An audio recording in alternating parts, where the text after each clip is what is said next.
Look at that. The wheels are part of the wing. I mean, I can kind of conceptually understand it, but it's still just so weird. Yeah. Tail dragger back here. And there's no, if you notice, something is missing right here. There's no elevator on this. They just have the rudder and those two wings. Maybe they just took the elevator and moved it forward and took the wing and moved it forward. I have no idea. But I do know that according to this article, it says Tom Jewett, not sure if I pronounced that correctly. He was one of the test engineers on the B-1 bomber, and he said their goal behind this airplane was to take everything off of it that doesn't help it fly or go faster. And that's how apparently they get so much speed out of such a weird and low-powered airplane. This particular model, 165 mile an hour top speed. It's not bad. 4 gallons an hour. That's insane. This whole thing weighs 582 pounds the way it sits right here. 582 pounds. Most of it should be up there. This doesn't weigh anything. Here, can I get it with my pinky? No. Point front finger. Front finger right there. A Revmaster 2100D that produces, are you sitting down, 64 horsepower. At one point, this airplane was for sale for $16,000. It said 250 hours total time, tow brakes, and $3,000 spent to get the aircraft into top shape. Has reflexor modification as well. I don't know what that is. Put in the comments what the heck that is. 2-place intercom. It says top speed 180 miles an hour here on the ad. Cloth, good shape. Fiberglass repairs need. Built in 1981 in California. Been in Midwest and Georgia since the mid-80s. This says it was from New York, and then now it has been here at the Evergreen Air and Space Museum since 2009. And they said, we've got a stealth fighter coming in, so the weird canard thing needs to go out, make it a quickie, and get out of here. Dude, do you know what that lid is right there?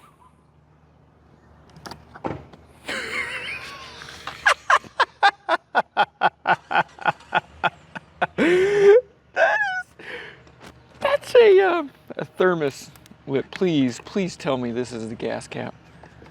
Oh, please. It's got blue on it. That's hopeful. I think that's the gas tank. It's a Rubbermaid straw thing. Water bottle. I guess you need a vented gas cap.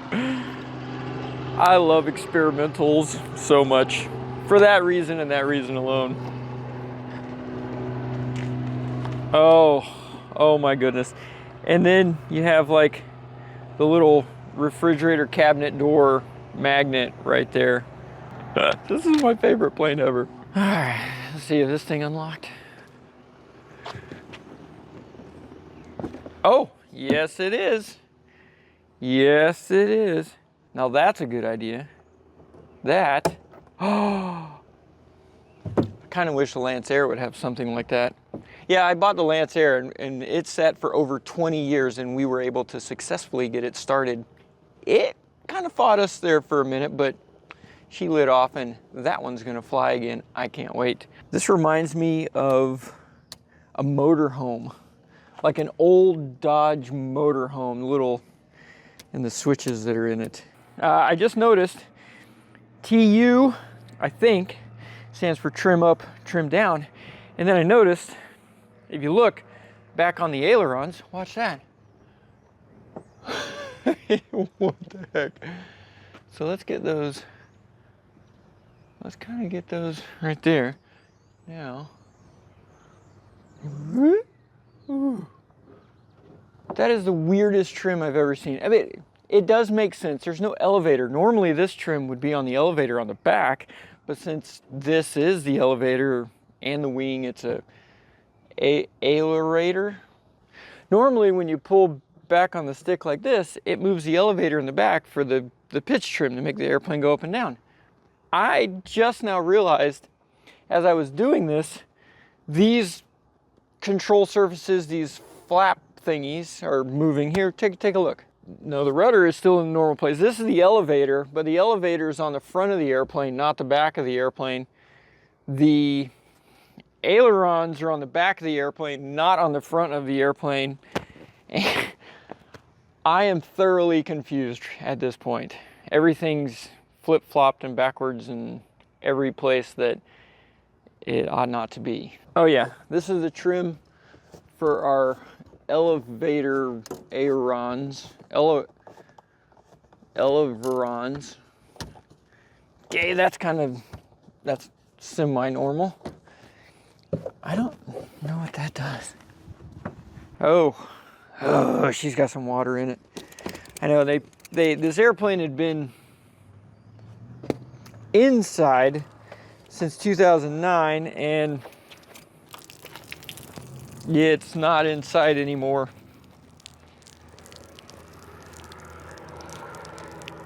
That's great. Ew. Oh, that is a lot. Gross. Let's go get the other one out. Okay, there's that one. This is the same museum that has the Spruce Goose and an SR-71. And you don't see them just pushing the SR-71 out back, do you? And I would love to see if they'd let us do a will it start on that thing. That would be awesome. All right, watch out. Oh, that's... Ready? Oh, splat. Okay. We need to go stick all this in the sun, dry out. While we're on our way over here, this is the Lanceair that I bought.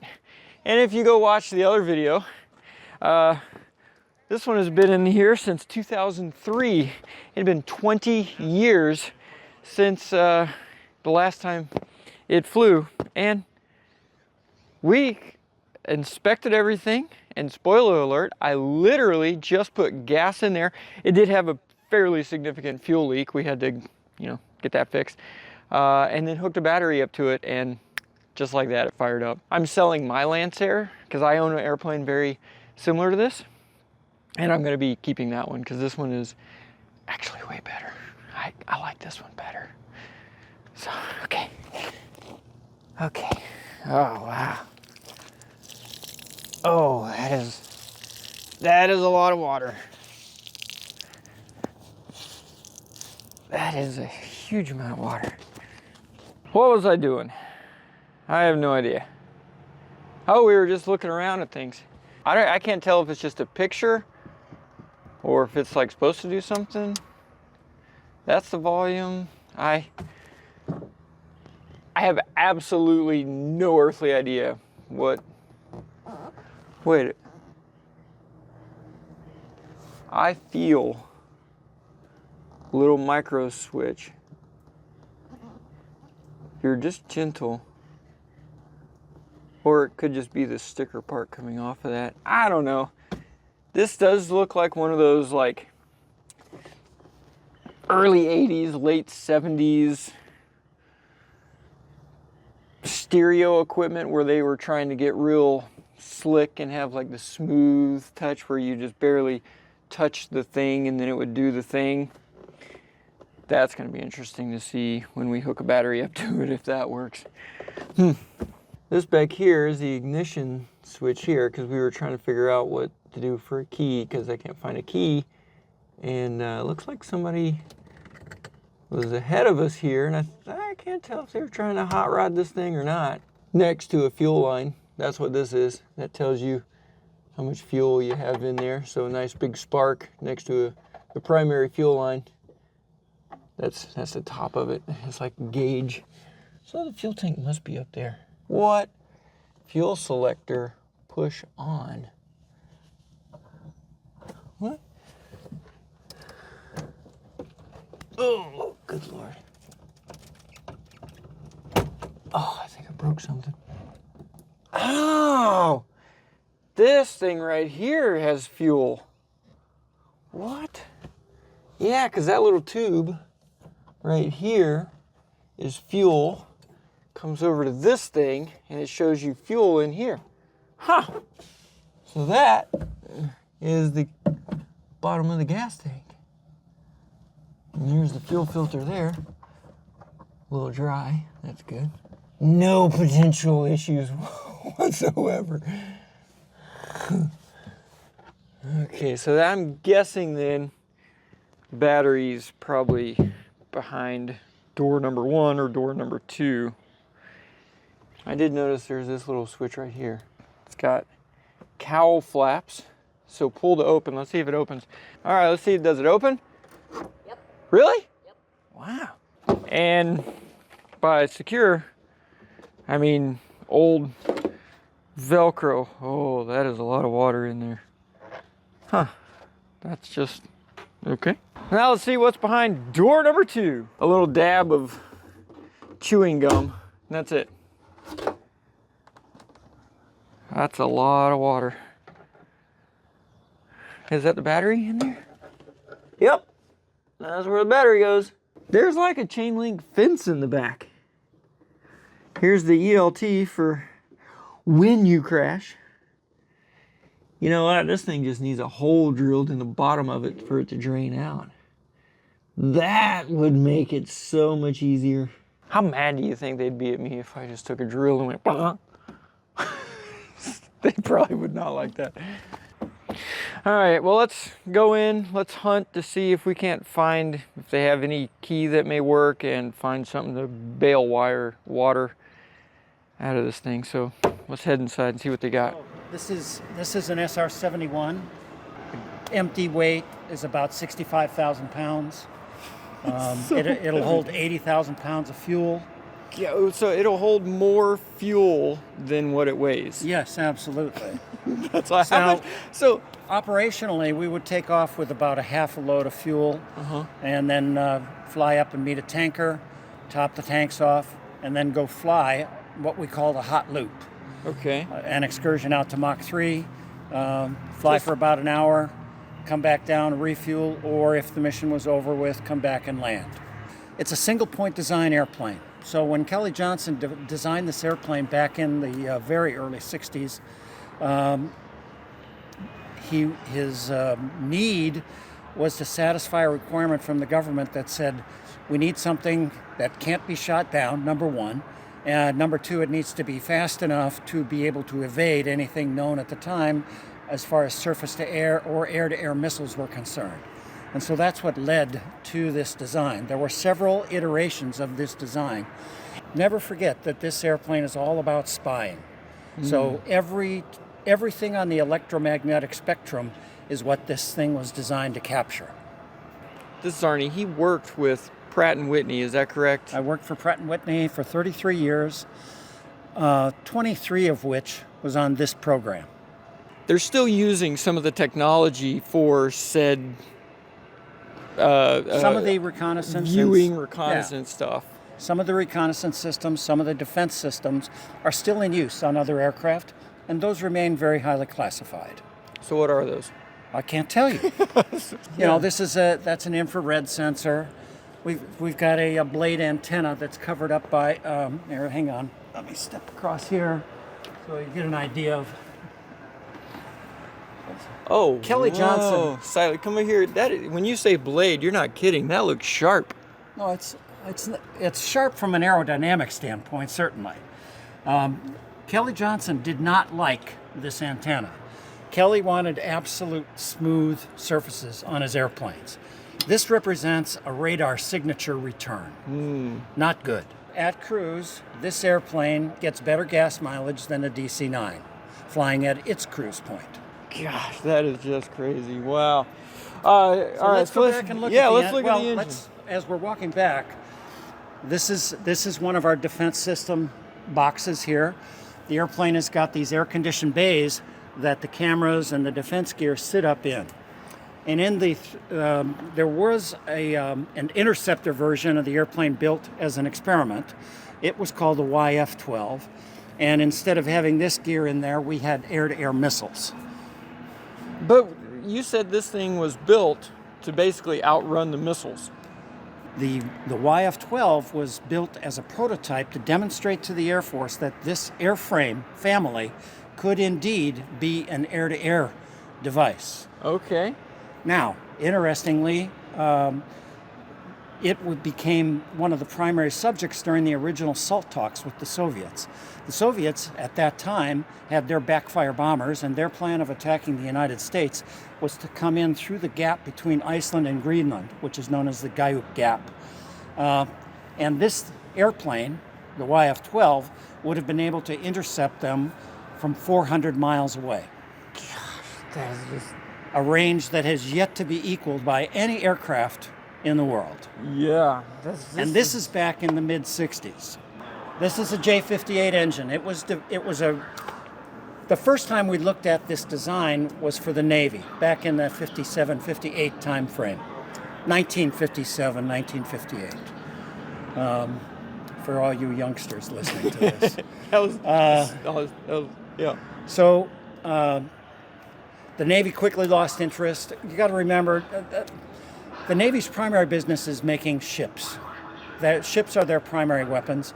Aircraft, on an aircraft carrier, for example, is an accessory that comes along with one of your ships. That's Navy guys. Yeah. So they lost interest in the project, but the CIA stepped in and said, we kind of like this idea of Mach 3. The CIA. Yeah.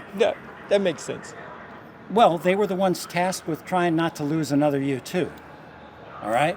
So this program's coming along. There's an engine that has got the basic design necessary as far as the guts of this thing is concerned. And so they fund us to continue development of this. It's a pretty simple engine minus the plumbing aspect. I mean, that's a bit overwhelming when you look at it. But when you get right down to it, it's a straight turbojet with an afterburner on the back. All right, Okay, so a single spool. Unlike your modern airplanes, they've got twin spools, or sometimes with Rolls-Royce even has a 3-spool engine. Oh, wow. So the secret is these 6 black tubes, 3 on this side, 3 on the other. So these big black tubes, right? All right, okay. Okay. So we accelerate. We take off just like a normal subsonic fighter aircraft or whatever. Because of our double delta design, we have no flaps, no slats. So, the pilot just pulls back on a stick and the airplane goes up. When we accelerate past Mach 1 and we're approaching Mach 2, the shock wave now is creating an inlet temperature of about 200 degrees Fahrenheit or 100 degrees centigrade. At that point, 2 things happen. In the front of the engine, we've got variable inlet guide vanes. That's, I see these back here. Yeah, right. And they move. So they will. These cool. vanes are sitting in what we call the axial position right now.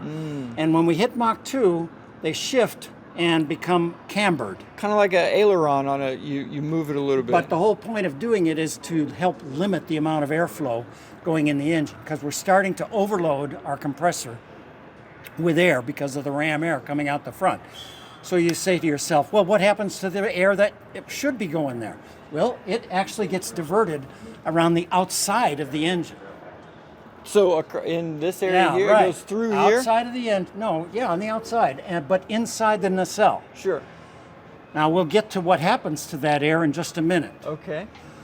So at the same time that we shifted the inlet guide vanes to the cambered position, here at the 4th stage of the compressor, underneath this duct right here, are a series of 24 doors that open up at Mach 2 and start diverting 4th stage compressor air through these tubes to be reintroduced at the aft end of the turbine, but in front of the afterburner. As we go faster and faster, the amount of air that's being diverted increases, and ultimately, when we hit about Mach 2.8, 2.9, the whole back end of the engine has become a ramjet. Oh, wow. And at about Mach 3.1, the gas turbine portion of this thing is not contributing any thrust at all. All of our thrust is coming from the afterburner or the ramjet. That's insane. That's the magic of being able to fly at Mach 3, is to take out the gas guzzling portion of this thing and come into a ramjet that is running at those conditions. I don't even remember why we came over here. Oh, we were trying to find keys for that little quickie. Right. That's kind of depressing now, if I'm honest with you, to go back to that little airplane after being to this. That is amazing. Well, Arnie, thank you so come much. back another time and we'll talk about some other aspects of the program. I'm done. It definitely awesome. Thank you, sir. You're welcome. All right, so Enjoy the rest of your day. let's go see if we can find some keys. Well, while you're bailing water, I'm gonna take off the engine cowl and see what powers this beast. See what a Revmaster looks like. All right, homeschool lesson. Silas, let's learn about physics. We got an arrow pointing that way. So one end that you're put in the water needs to be higher than the other end, and it will create a vacuum. And so once you get it, pump it, and once you get the flow going, as long as the other end is lower, it will suck out all of that water. Okay. Physics, math, science. Yep. There you go, look. Now it's siphoning out. Now you just have to hold that in over there though. Make sure it doesn't get clogged on the with whatever's coming out with it. And in about 2 hours, we should be good to go. See what's under the hood. Okay, looks kind of like an airplane engine slash Volkswagen engine. It's a Revmaster Aviation out of Chino, California, the Chino airport. Okay, aviation spark plugs. Let's see, is this gonna have any compression whatsoever? Let's see, and it turns that way. Not bad, not bad. And you hear the click. That's the impulse coupling snapping for the points. Okay, 64 horsepower.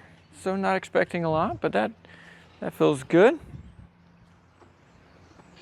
3 out of 3. All right, here we go. A little less. Okay, here we got oil topped off. Look at that. Ooh. Oh, that's old oil. Smell that oil. It does. Woo!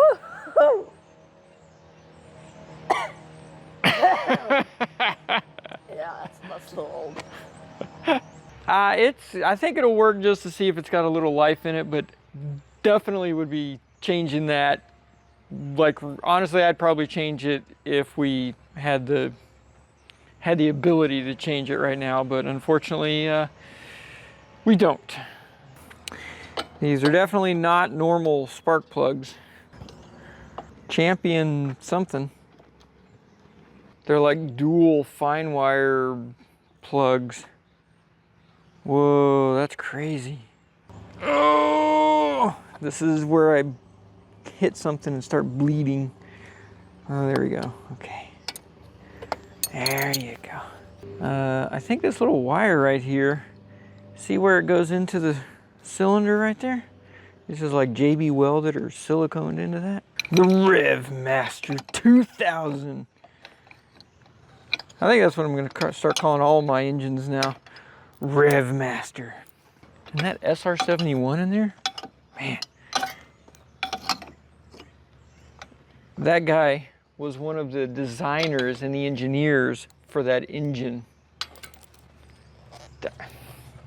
Slide rules. 1960s. Early 60s at that.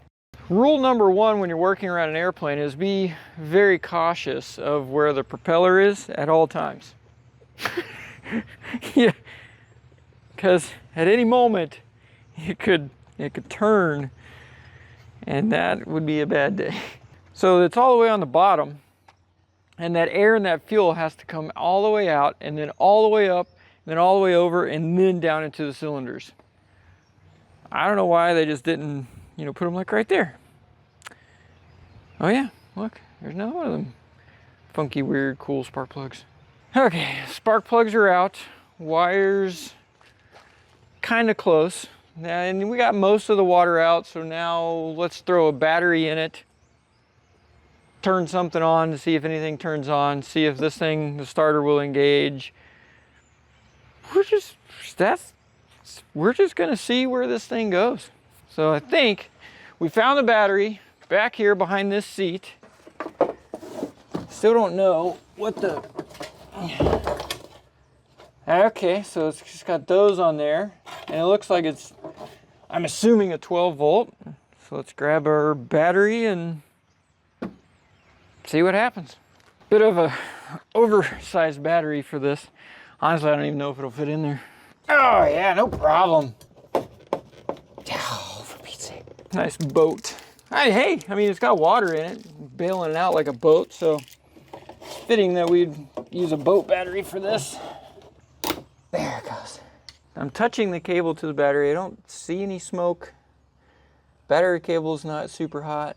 You know, I just kind of assume that red is positive, white is negative, but I guess it's not a safe assumption on these airplanes, is it? So I just looked. The white cable comes over here to a relay, and the red cable comes up and goes around that way. So yeah, let's just make sure that's not the ground. I wonder if this is one of those British, like Lucas, positively grounded things where the positive is the ground and the negative is the hot side or whatever. Touch that red to the engine right there, and let's see if we hear if it beeps. Sure enough, the red is connected to that. Oh, you gotta be kidding me. I have to figure out if this thing is a negative or positively grounded airplane. You gotta be kidding.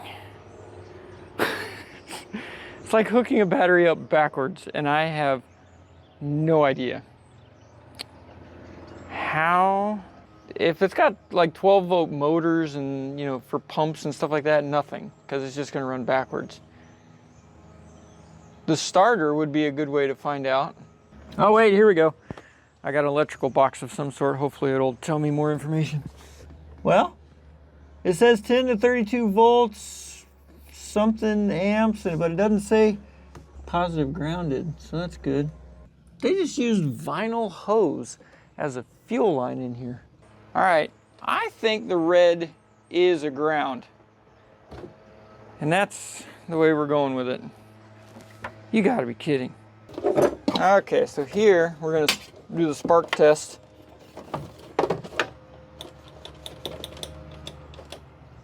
Okay, let's see if I flip this on. That's good. It's not getting hot. Fuel pump making noises. Oh, I see strobe, something. Ow! It worked. Strobes are working. Okay, is everything clear around the propeller?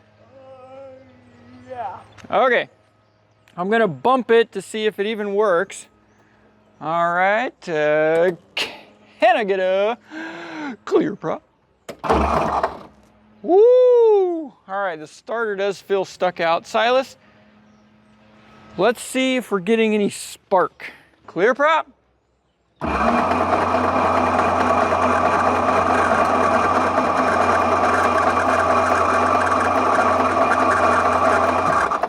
I'm hearing some popping though. Hearing stuff though. Let me look on the other one. Ready? Good. Let's see oil pressure. Okay, get ready. Clear? Clear. Yeah. Good sign. We've got some spark. Now we're gonna put some gas in it. There's a hose over here that I think is the fuel line that is just totally disconnected because it shrunk because it's just nylon tubing. So I'm gonna disconnect the battery first, and then we're gonna put some fuel in it and see if it pours right out. So you see that right there? That is supposed to connect to there, right there. So I'm hoping that this is not actually a fuel line, and it's just some sort of vent, but it is on the very bottom of the fuel tank. And if I was putting a line on there, that's where I would put it.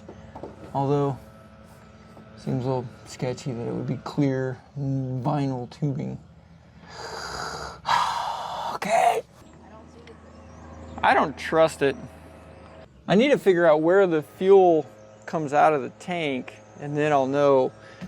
Because I legitimately don't know if that's the vent, which that could be, but it's just in a really weird place for it to be a vent. Oh, this is the fuel tank.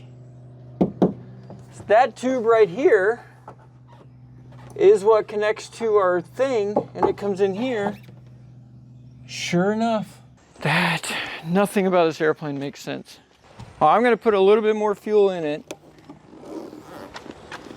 We're doing actual airplane stuff. Okay, there's a little bit of fuel coming out of there now. Okay. Do it for the YouTubes, the views, and all that, they said. We're gonna hit the fuel pump and just see what it does. Master on, fuel pump, here we go. It did have a primer bulb right here though. I wonder, oh, that thing is hard as a brick. We might have to go to plan B, which is skip the fuel system altogether, because those fuel lines were hard as a brick, and I don't trust this header tank and the hose that connects it. So I think we're just gonna skip all of that, hook a hose directly to the carburetor, and see if we can just light it from there. Right there is where the fuel goes in. So we need to go get us some 1/4-inch fuel line, and then devise something to go up on top so we can get fuel to it and skip all the fuel system on this thing. Huh? Off to the store. Welcome back to day number 2 of trying to get this weird spaceship thing, airplane, flying again. Silas, not here right now. Maybe he'll join us later. You know, the school. What do you really learn there? Where we left off was all the fuel system from pretty much this point back is totally dry rotted. All the hoses are super crunchy and stuff, but I have an idea. And while I'm here, I've got to say, I have never seen a carburetor that looked like that. That is the weirdest little, it looks like an RC remote control airplane carburetor, funky weirdness thing. I think we've got an electric fuel pump. We've got some fuel hose. We got a gas can. We'll just use that as the gas tank, and a battery, you know, sparks and gas next to each other, next to an airplane, next to priceless artifacts in a museum. I don't see how this could go wrong at all. Fuel line goes to the fuel pump, and that hose will come down into the gas tank. And then we've got alligator clips, because those are very safe, to a battery back here. All right, let's see if our pump works. Here, bzz, bzz. Ooh. That's good.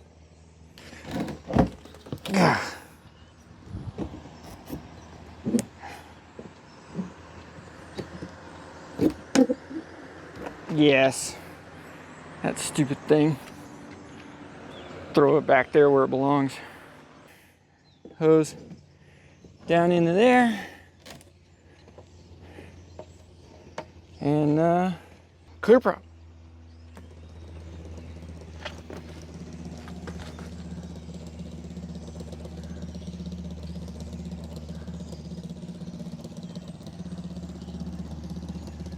I don't see any fuel leaking so far. To be honest with you, I'm not even sure if we're getting fuel to this thing. Let's crack this line right here, and we should have fuel.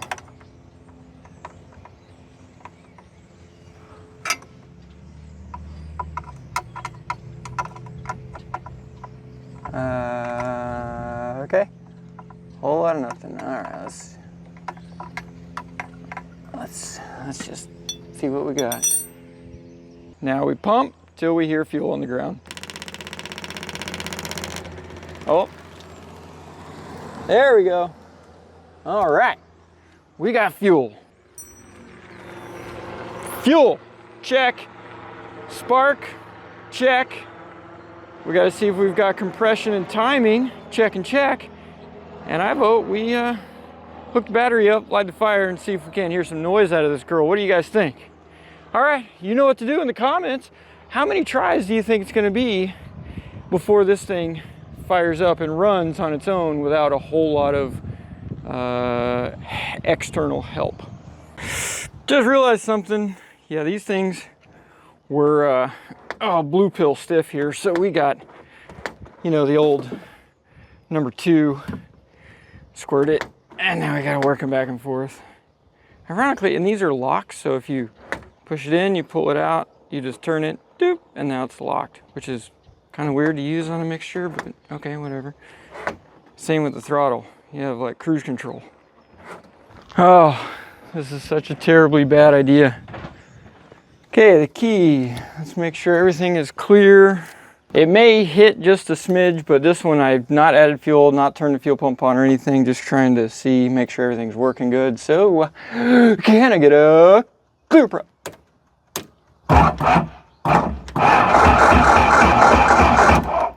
Ooh, that starter is stuck. I bought a brand new can of starter fluid, just in case. All right, here's the first one. Here's try number 1. Okay. Clear prep.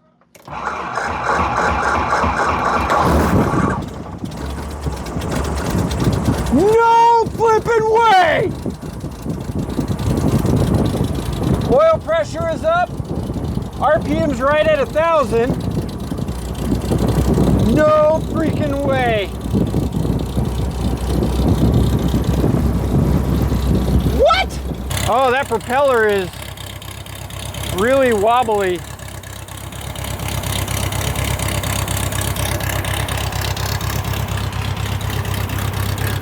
Yeah!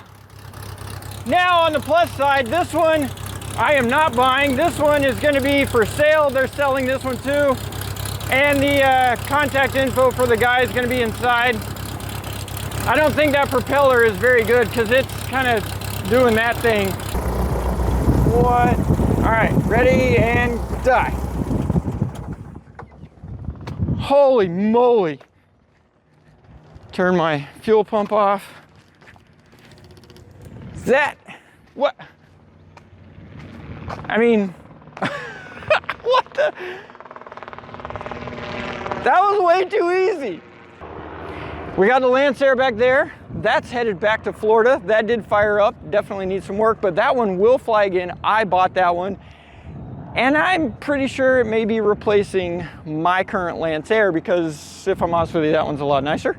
And it has some different things on it that I really like. But what I have over here, let me just show you what we got here. And then there's this Lanceair, and I found some records. That is a very high horsepower 4-cylinder engine that I think can take my Lanceair to a potential record. So we're gonna see what that, if we might be able to swap that engine that's in there, put it in that airplane over there, and because she's got quite a few more BTUs in it, and see if we can't get that one to cruise 250 miles an hour. All right, well, this is Jimmy's World. That one was easy. That was a quickie. This is a quickie.